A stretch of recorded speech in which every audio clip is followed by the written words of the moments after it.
Montrer qu'une suite n'est pas arithmétique, tu as peut-être déjà été confronté à ce genre de questions dans tes exercices de mathématiques et peut-être que tu ne sais pas comment bien répondre à ce genre de questions. Et ben ça tombe bien parce que dans cette vidéo, on va travailler sur l'exercice suivant. Donc on va travailler sur une suite et ensuite on nous demande de montrer qu'elle n'est pas arithmétique. Je vais te parler de tout ça dans cette vidéo. Je vais te montrer les phrases à dire si tu veux avoir tous les points à ce genre de questions et bien sûr quels sont les calculs pour montrer le résultat attendu. Avant de continuer avec la suite de la vidéo, je te rappelle que j'envoie un email par semaine, c'est gratuit et dans cet email je t'envoie un exercice type bac que tu pourrais avoir donc dans ton bac de mathématiques. Alors si tu veux recevoir cet email, c'est le premier lien dans la description. Tu mets ton email et ensuite tu commences à recevoir chaque semaine un exercice pour réussir ton bac de mathématiques. Allez, on continue avec la suite de la vidéo. Alors si on revient à l'exemple dont je t'ai parlé au début de cette vidéo, voilà ce qu'on avait.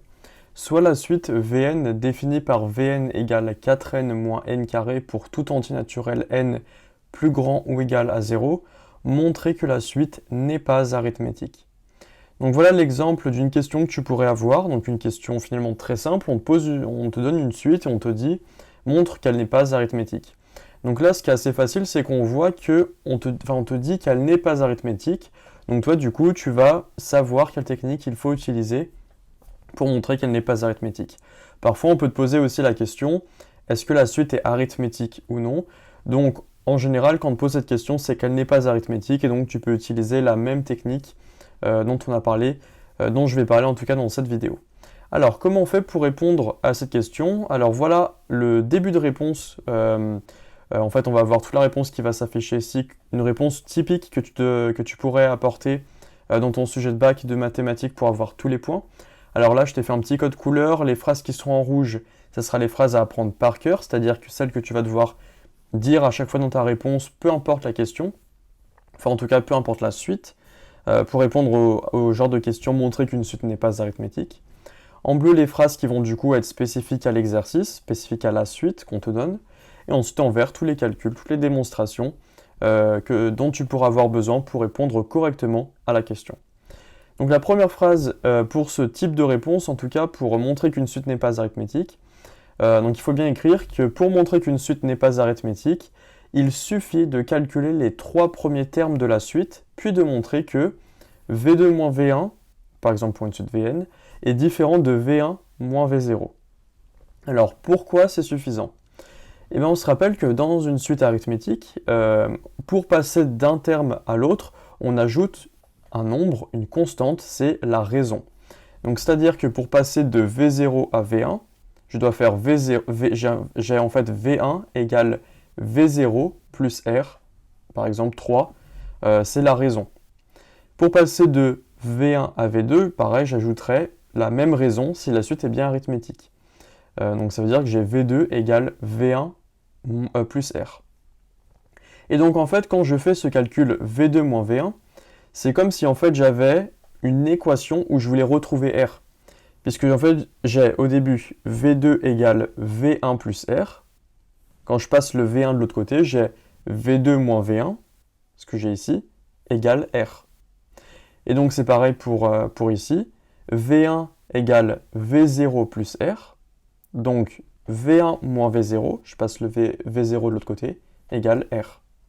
Et donc si on n'obtient pas le même nombre ici et ici, ça veut dire qu'en fait on a deux raisons différentes, et donc une suite ne peut pas avoir deux raisons différentes, donc elle ne serait pas arithmétique dans ce cas. Donc voilà pourquoi ces deux différences sont en fait suffisantes pour dire qu'une suite n'est pas arithmétique. Alors, dans cet exercice, qu'est-ce que ça donne? Eh bien d'abord, on va calculer les 3 premiers termes de la suite Vn, donc. Et nous, en bleu, pourquoi spécifique à l'exercice? Parce qu'on nous dit, la suite commence à n supérieur ou égal à 0. Si c'était par exemple supérieur ou égal à 2, du coup on aurait dit de premier terme en fait V2. Donc on calcule du coup les 3 premiers termes comme indiqué en utilisant la formule de la suite qui est définie dans la consigne. Donc par exemple pour V0, je fais 4 fois 0 moins 0 carré, donc 0. Pour V1 j'ai 3, pour V2 j'ai 4. Donc là j'ai fait la première étape de la réponse à cette question. La deuxième étape ensuite, ça va être de calculer les fameuses différences entre ces termes.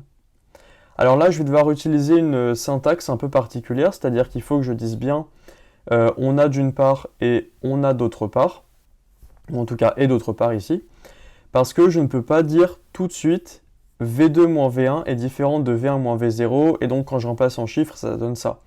Parce qu'en fait, je ne suis pas sûr que effectivement on a bien une inégalité. Du coup, quand on n'est pas sûr, on utilise bien la formule on a d'une part et on a d'autre part. Comme ça, on pourra dire ensuite, ok, bah, j'ai bien calculé ces différences de manière indépendante. V2 moins V1, c'est ça. V1 moins V0, c'est ça. Et donc, ensuite, je peux conclure, est-ce qu'elles sont différentes ou non. Donc, c'est pour ça qu'on est vraiment obligé d'utiliser la formule on a d'une part et d'autre part. Alors, quand on regarde concrètement les chiffres, qu'est-ce qu'on a? V2 moins V1, ça fait 4 moins 3, du coup, 4 moins 3, ça me fait 1.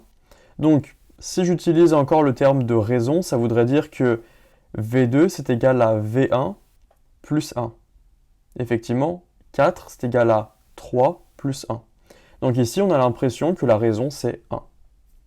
Sauf que quand je fais V1 moins V0, donc en fait 3 moins 0, ça fait 3, ça veut dire qu'ici, j'aurai une raison de 3. En fait, V1, donc 3, c'est égal à 0 plus la raison 3. Et donc là, on voit qu'on a deux raisons différentes. D'un côté, on a 1, d'un côté, on a 3. Une suite ne peut pas avoir deux raisons différentes. Donc, je peux en conclure, phrase-réponse, phrase de conclusion plutôt, puisque tout ça, c'est la réponse. Comme V2 moins V1 est différent de V1 moins V0, la suite Vn n'est pas arithmétique. Donc là, je viens de montrer qu'une suite n'est pas arithmétique, simplement avec quelques calculs. Et tu vois, du coup, que la réponse n'est pas si compliquée que ça, et pourtant, elle est vraiment suffisante. Si tu réponds ça, du coup, tu auras tous les points à ce type de question. Alors voilà, maintenant j'espère que tu sais comment montrer qu'une suite n'est pas arithmétique. Tu vois que c'était quelque chose finalement de pas très compliqué. Quelques calculs suffisent et ensuite on peut facilement avoir tous les points à ce genre de questions. Alors si la vidéo t'a plu, je t'invite à la liker, à mettre un petit commentaire et bien sûr à t'abonner à la chaîne pour ne pas rater d'autres contenus comme celui-ci. Et je t'en parlais en début de vidéo, si tu veux réussir ton bac de mathématiques, alors n'hésite pas à t'inscrire aux emails privés. C'est un email par semaine avec un exercice type bac que tu pourrais avoir dans ton sujet de bac de mathématiques.